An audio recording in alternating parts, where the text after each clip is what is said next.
সিংহাসনে যখন তিনি বসেন তখন তার বয়স মাত্র 9 কিংবা 10 বছর।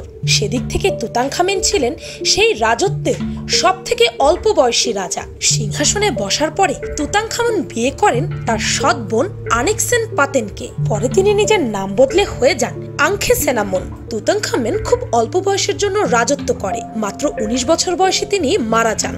বেশিরভাগ মানুষের মতে তার এই মৃত্যু অপমৃত্যু। এমনকি তুতানখামেনের মমি একটি অভিশপ্ত মমি। 1922 সালে মমিটি উদ্ধারের পর সেই খনন কার্যের সঙ্গে যুক্তদের রহস্যময়ভাবে মৃত্যু হয়েছিল। আর পিনিকপার আজকের ভিডিওতে আপনাদেরকে জানাবো রহস্যময় তুতানখামেনের অভিশপ্ত মমির কিছু ভুতুড়ে এবং অবিশ্বাস্য তথ্য।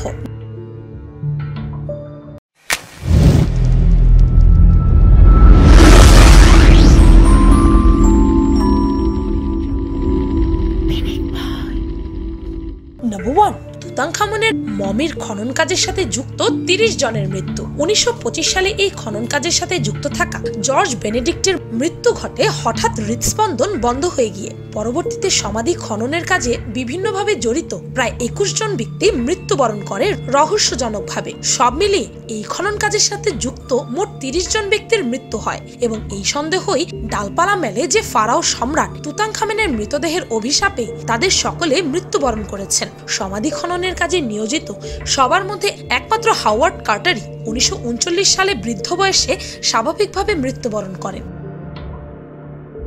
নাম্বার 2, রাজার শান্তি ভঙ্গকারীদের মৃত্যু ঘটবে। যখন 1922 সালের 4 নভেম্বর তুতানখামেনের সমাধি ক্ষেত্রে সর্বপ্রথম প্রবেশ করেন পুরাতত্ত্ববিদ হাওয়ার্ড কার্টার এবং তার সঙ্গী লর্ড কার্নাভান বহু চেষ্টা করে 1923 সালের 17 ফেব্রুয়ারি তারা দরজাটি ভাঙতে সক্ষম হন। অ্যান্টি চেম্বারে সোনার তৈরি একটি বড় বাক্স ছিল। তার ভেতর ছিল একই রকম অপেক্ষাকৃত ছোট আরো 3টি বাক্স।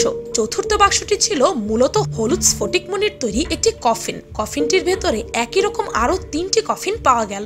শেষ কফিনটি ছিল সোনার তৈরি এবং তার ওজন ছিল প্রায় 135 কিলোগ্রাম। চতুর্থ কফিনটির ডালা খুলে প্রত্নতত্ত্ববিদরা আবিষ্কার করলেন ফারাও ও তুতানখামেনের মমিকৃত দেহ। মৃত ফারাওর মাথা ও কাঁধ ঢাকা ছিল একটি চমৎকার স্বর্ণের মুখোশে। তার বুকের ওপরে পড়েছিল কিছু শুকনো ফুল। তারা তুতানখামেনের মমি আবিষ্কার করেন ঠিক, কিন্তু দুর্ভাগ্যবশত সেখানে লেখা একটি অভিশাপ খুঁজে পান। সেখানে লেখা ছিল রাজার শান্তি ভঙ্গকারীদের মৃত্যু ঘটবে নিশ্চিত, কিন্তু এটি তখন কেউ বিশ্বাস করেনি। নাম্বার 3, মৃত্যুর মিছিল। আর্চিবাল্ড রেড নামক একজন রেডিওলজিস্ট তৎকালীন সর্বাধুনিক প্রযুক্তিতে তুতানখামেনের এক্স-রে রিপোর্ট করে তার বয়স এবং মৃত্যুর কারণ জানার চেষ্টা করেছিলেন। প্রচন্ড ক্লান্ত বলে তিনি ইংল্যান্ডে ফিরে যান এবং ইংল্যান্ডে অবতরণের কিছুক্ষণ পরেই রহস্যময়ভাবে তারও মৃত্যু ঘটে। তাদের প্রত্যেকের মৃত্যুর ব্যাপারে তেমন কোনো তথ্য দিতে পারেনি ডাক্তাররা। এরকম একের পর এক মৃত্যুর ঘটনা ঘটতেই থাকে। সমাধি আবিষ্কারের 4 মাস পর কার্নাভানের ব্যক্তিগত সেক্রেটারি রিচার্ড বেথেলকে তার বিছানায় মৃত অবস্থায় পাওয়া যায়। এই সংবাদ শোনার পর তার পিতা আত্মহত্যা করেন। সমাধিটি উন্মোচনের সময় যে কয়েকজন লোক উপস্থিত ছিল তার মধ্যে 12 জনই পরবর্তী 6 বছরের মধ্যে মারা যান এবং সবগুলো মৃত্যু ঘটে অস্বাভাবিক কারণে। একইভাবে 2 জন ছাড়া বাকি সবাইও পরবর্তী 7 বছরের মধ্যে অস্বাভাবিক মৃত্যুবরণ করেন। লর্ড কার্নাভানের সৎ ভাই পাগল হয়ে যান এবং আত্মহত্যা করেন। নাম্বার 4, তুতানখামেনের সমাধির প্রবেশ পথ আবিষ্কারকের পাখির মৃত্যু। 1922 সালের নভেম্বরের 4 তারিখে প্রথমবারের মতো হাওয়ার্ডের কর্মচারীরা তুতানখামেনের সমাধির প্রবেশ পথ আবিষ্কার করলেন। তারা রাজা রেমেসেস 4 এর সমাধিতে প্রায় 2 লক্ষ টন ধ্বংসাবশেষ অপসারণ করার পর নিচে পাথর কেটে তৈরি করা একটি সিঁড়ির সন্ধান পান। খুঁজতে খুঁজতে তারা একই রকম আরো প্রায় 15টি সিঁড়ি অতিক্রম করে অবশেষে একটি প্রাচীন এবং সিল করা দরজার সামনে এসে উপস্থিত হন। দরজার ওপর হায়ারোগ্লিফিকে বড় বড় করে লেখা ছিল তুতানখামেন। এই দরজাটি অতিক্রম করে ভেতরে ঠিক একই রকম আরেকটি দরজা পাওয়া যায়। সেই দরজাটি অতিক্রম করে ভেতরে ঠিক একই রকম আরো একটি দরজা পাওয়া গেল। অবশেষে সেটি অতিক্রম করে অভিযাত্রী দলটি পৌঁছে গেল তুতানখামেনের সমাধিতে। সমাধির ভেতরে পাওয়া গেল একটি স্বর্ণমণ্ডিত কফিন। স্বর্ণের তৈরি 8টি কফিনের মধ্যে রাখা ছিল তার মমিটি। ইতিহাসে এমন মমির হদিশ মেলেনি এখনো।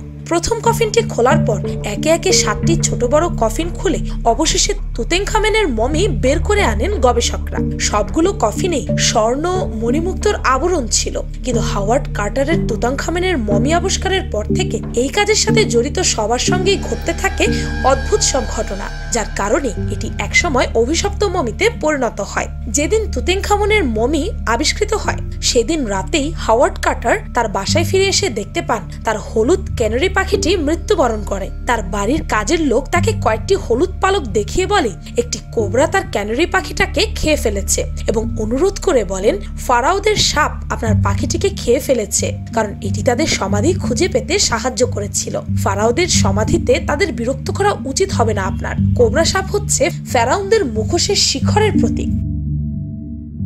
নাম্বার 5, লর্ড কার্নাবর্ন এবং তার কুকুরের মৃত্যু। তুতেনখামেনের সমাধির প্রবেশ পথ আবিষ্কারকের পাখির মৃত্যু হয়েছে বলে কি এই নিয়ে গবেষণা বন্ধ হয়ে যাবে? না, মোটেই না। তাই তো এরপর এই আবিষ্কারের কাজে যোগ দেন লর্ড কার্নাবল। লর্ড কার্নাবল সমাধিটি খোলার পর রহস্যজনকভাবে বেশি দিন বাঁচেননি। গালে একটি মশার কামড়ের কারণে তিনি অসুস্থ হয়ে পড়েন, যা ইনফেকশন হয়ে একসময় নিউমোনিয়ায় রূপ নেয়। শারীরিক অবস্থার অবনতি দেখে তাকে দ্রুত কায়রো হসপিটালে নেওয়া হয়। তার সমাধি উন্মোচিত করার মাত্র 7 সপ্তাহের মাঝে লর্ড কার্নাবর্ন প্রচন্ড কষ্ট পেয়ে মৃত্যুবরণ করে। খুবই রহস্যজনকভাবে ওই রাতে তার পোষা কুকুরটিও অদৃশ্য কিছু দেখে প্রচন্ড গর্জন ও আর্তনাদ করতে করতে মারা যায়। লর্ড কার্নাবর্নের মৃত্যুর সময় সমস্ত কায়রো শহর বিদ্যুৎহীন ছিল। অবাক করার মতো বিষয় হচ্ছে এই যে কার্নাবর্নের মৃত্যুর মাত্র 2 দিন পরে তুতেনখামেনের মমিকৃত দেহটি পর্যবেক্ষণ করে দেখা যায় মমিটির বাম গালে কার্নাবর্নের মতো ঠিক একই জায়গায় একটি ক্ষত রয়েছে।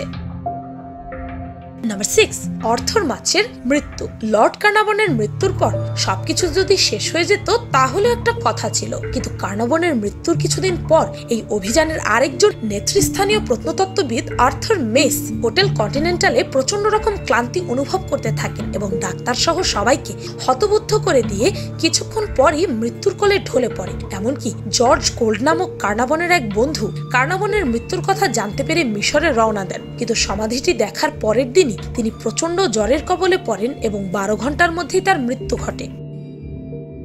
নাম্বার 7, শিল্পপতির মৃত্যু। শুধু যে যারা এই মমি নিয়ে গবেষণা করেছিল তারাই মারা গেছে এমনটা কিন্তু নয়। জোয়েল উড নামক একজন শিল্পপতি সমাধিটি ভ্রমণ করে দেশে যাওয়ার পথে প্রচন্ড জ্বরে মৃত্যুবরণ করেন। তিনিই ছিলেন দক্ষিণ আফ্রিকার ধনকুবের। যদিও অনেকে বলে কার্ল ফ্রেডরিক নামে এক ব্ল্যাকমেইলারের গুলিতে নিহত হন 13 নভেম্বর 1923 সালে।